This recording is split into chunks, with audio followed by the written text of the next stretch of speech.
বড় বড় পাঙ্গাস মাছ, কত সুন্দর গাঙের মাছ, পাঙ্গাস মাছ আছে। দেখেন বিভিন্ন জাতের মাছ আছে এই হাটে। দেখেন ভাইরা মাছ বিক্রি করতেছে, অনেক সুন্দর সুন্দর মাছ।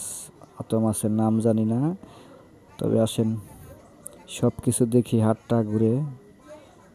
কাঁচা বাজারে আসলাম, দেখেন কাঁচা বাজার অনেক সুন্দর, অনেক সুন্দর শাক সবজি উঠেছে, কাঁচকলা উঠেছে, বেল, অনেক কিছু ইত্যাদি ইত্যাদি। আমাদের শহরের ভিতরের বড় হাট আব্দুল হাই খানের হাট। দেখেন অনেক সুন্দর হাট মিলছে শুক্রবার সোমবারে, প্রতিনিয়তই এই হাটটা মিলে। আমাদের শহরের ভিতরের খুব বড় হাট। দেখেন ব্যাপারীরা টং দোকান পেতে মাল বিক্রি করতেছে, তরমুজ বিক্রি করতেছে, কলার দোকান। দেখেন অনেককেই বিক্রি করতেছে কলা, কাঁচামালের দোকান, অনেক কিছু ইত্যাদি ইত্যাদি। আসলে যারা না চিনেন তাদের